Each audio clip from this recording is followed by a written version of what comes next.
Back to the shop. Today we are going to take a look at another 1000 lumen work light, and this time it is a Gearwrench version. See there, and it is USB charge. Let's get into it. Have our USB-C cable and our little light. Some instructions in there, but we don't really care about that.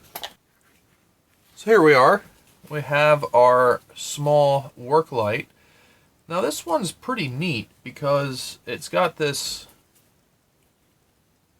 very adjustable piece here, and I think it goes 180. It does. And this is very good with the detents, actually. Detents very well. It is a magnetic base, so that's good. You can see there. Have your power. So it's saying, that's neat. So you turn it on, that's mode 1, and that shows battery, which is close to full charge. Mode 2, mode 3, you can see it's getting brighter, and there's mode 4. So it's got 4 different modes. That's actually pretty nice the way that works. And then underneath here, we have our USB-C charge port. So that's a pretty nice feature. Now, this does not appear to be threaded, but there is a hole in the middle of that. So I don't know if that's something that you could... Not sure why the intention there of that. Maybe you could make something up that you could throw a bolt through it or something. Not sure, but honestly, this thing's pretty nice. I like to see how hard it sticks on something metal that's not got rubber. Seems to stick pretty well. And maybe what we'll do is take a look at the strength of the magnets on some of these, because we have the Klein had magnets as well. They're not quite as strong as what I'm feeling here, though they're decent. So first things first, and one thing that we always like to do is plug in our charger and see what kind of current this thing is going to draw. And that gives us a little bit of an idea what kind of charge time we could expect and all that other fun stuff. So we'll get our USB-C cable that's supplied here. I will say this is a longer cable than is normally supplied with things. Okay, so there we go. It's showing its charge status, and we're not quite an amp in the draw. Let's see if it works with it plugged in. It does not work with it plugged in. So we'll let this go for a little while and let it get to a full charge, and we'll see if it draws any more amps at any point or if it just throttles back and says it's fully charged. Okay, so we are done charging. No more current draw. And you can see we have 4 solidly lit lights showing that it's fully charged. It still does not work. But as soon as we unplug this USB-C connector, we should have a working light. And we do. So there we go. Now, I did notice that on here it says a maximum current draw of 1 amp. So that makes perfect sense with what we saw with the 0.9 charging when we first started charging. Okay, so now that we've got everything charged completely, what we're going to do is play around now with our tape measure and light meter, just like we did in the previous videos of the other lights. Okay, so now if you recall from our previous videos, we use our light meter here, and a lux is a lumen. So what we should be able to do is see where we can get that 1000 lumen spec. We did it before with our Klein light and our Milwaukee light prior. Okay, so here we are in full brightness. Let's see how far away we can be and still get our 1000 lumens. Now, I am moving up this tape measure And I am right at 23.5 with the tape measure to get that 1000 lumens. Now, what we should be able to do is we can test the brightnesses here. So the first brightness low is 250 lumen. Now we're going to have some ambient from being in the shop here, and it seems like you're going to have to be pretty far back to get the 250 lumen.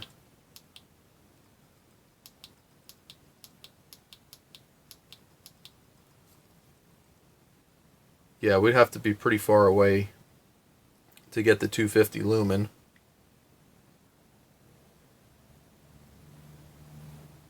Interestingly,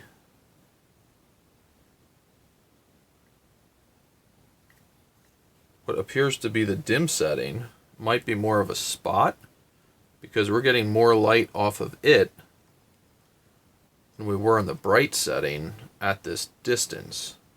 So that might be lensed in a way. You can see I'm at that 23.5 now. Let's just run through.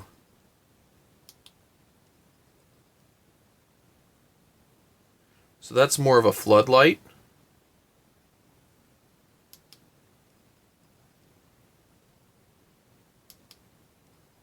And there's our 1000 lux. So yeah, this thing has a spotlight feature, which is pretty good. You'd be pretty far away to get that. So now we'll go down to our 250, and we're back probably close to 30 inches or so. And then our 500, we're probably right around 25 inches, I'd say. And then obviously our 1000 lumen was right at the 23.5. So 4 modes on this. This is the bright flood. This is the spotlight feature. You can see it's more of a narrow beam.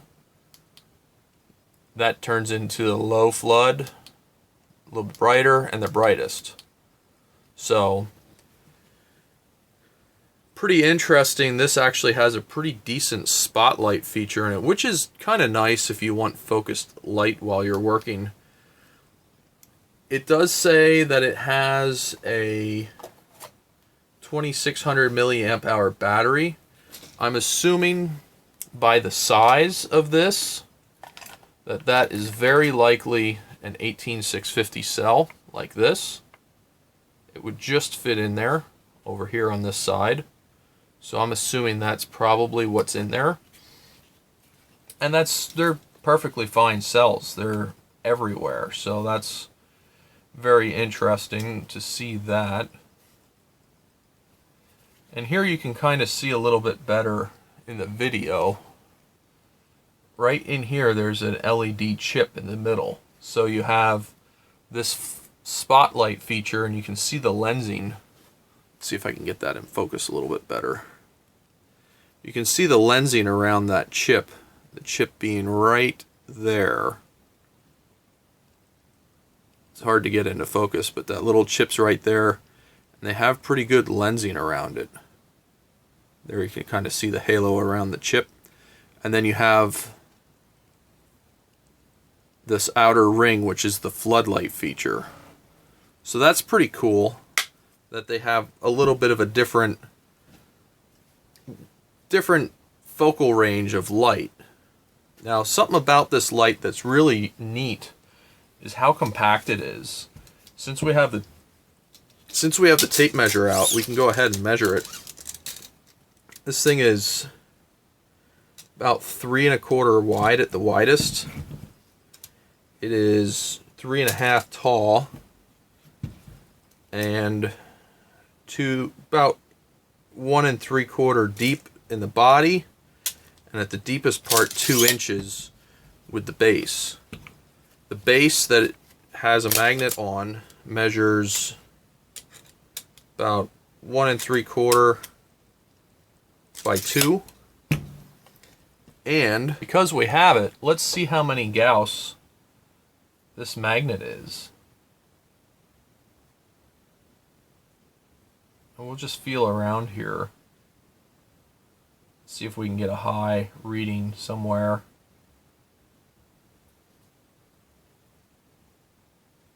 About 2,000 Gauss there.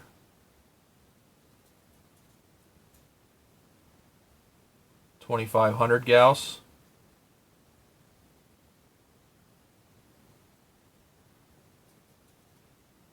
You can see me moving over the magnet sections. There's 2,600 Gauss.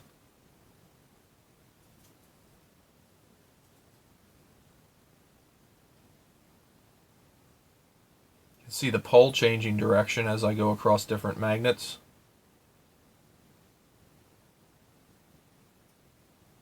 There's South Pole. There's North. So I'd say about 2,600, 2,000 to 2,600 Gauss for the individual magnets in there. And I think we can see there's 1, 2, 3, 4, 5, 6, 7, maybe 8 of them in there. That doesn't seem to be a magnet right there. So about 2,500, 2,000 to 2,500 Gauss. What do we have on the Klein?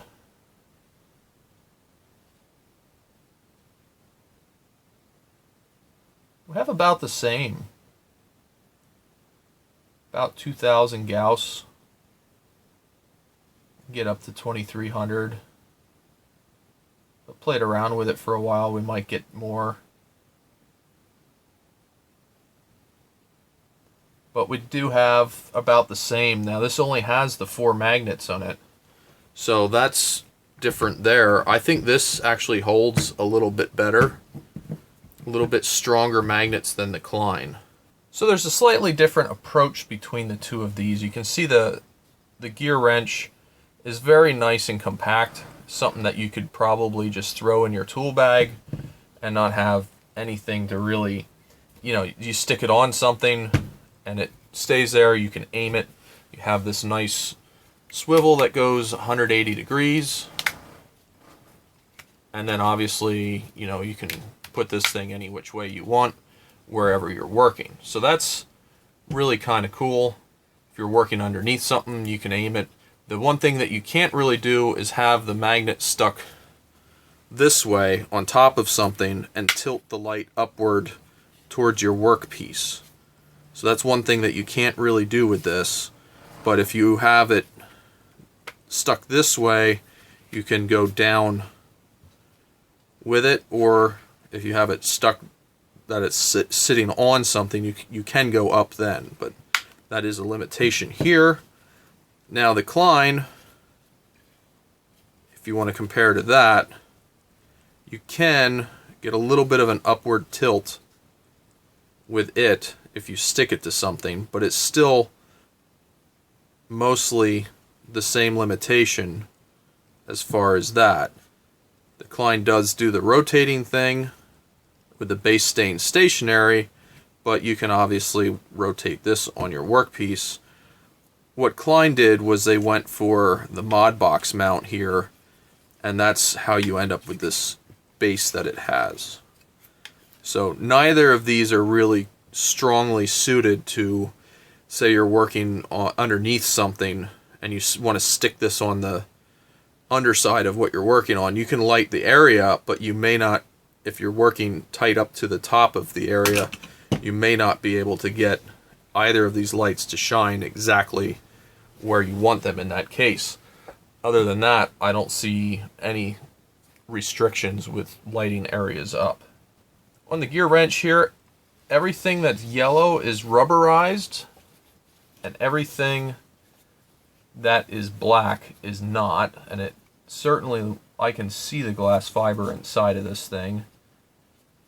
Definitely is glass fiber reinforced. Something that I don't really see in the Klein, we could probably show that a little bit.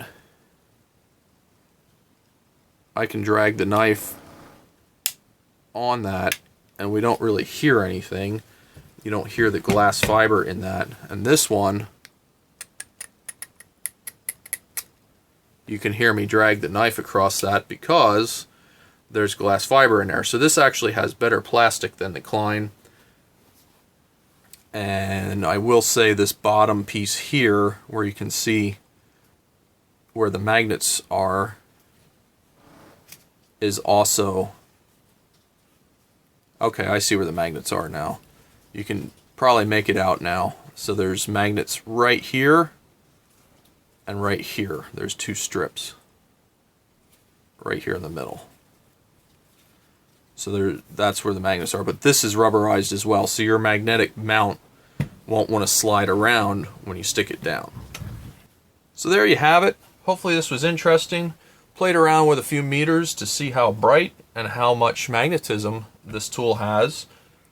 Didn't really know what to expect, but this actually performed pretty well as far as the light goes. The overall floodlight, being that it has 100 to 20 degree flood, which I believe is what the others were as well, actually is a pretty good contender. And I know a bunch of people said in the comments 1000 lumens is really nothing, and they're right. But for a small personal work light, it's actually a decent amount of light depending on where you're working. If you're working in a dark area, you don't always want a super bright light because it blows your vision out, and if you go away from where you're working, it's very hard for your eyes to adjust. So there's definitely an advantage to smaller work lights like this. They're much more portable.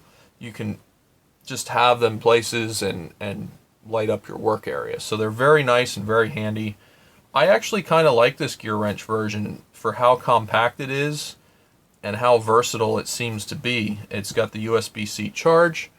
It's got a bunch of things going for it. I really do like that.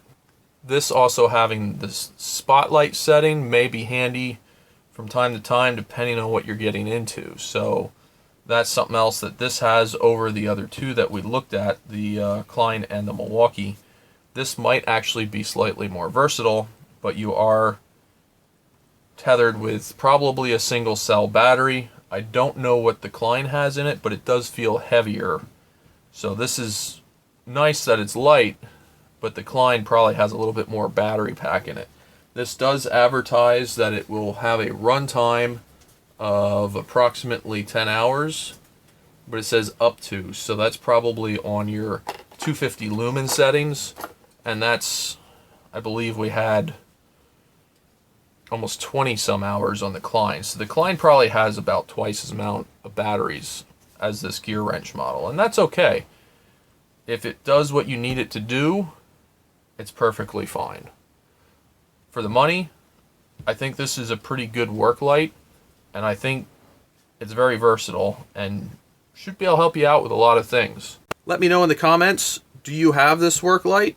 Do you know somebody that has one? Have you used one? Do you like it? What don't you like about it? Are there any quirks with it? Is charging goofy, or does the button get strange? The button feels nice and tactile. I should mention that the buttons are rubberized, and your charging door here has a nice seal that it detents down in. So it's not really waterproof, but it will resist some ingress of moisture. So let me in the comments below what you think. And as always, thanks for watching, and have a great day.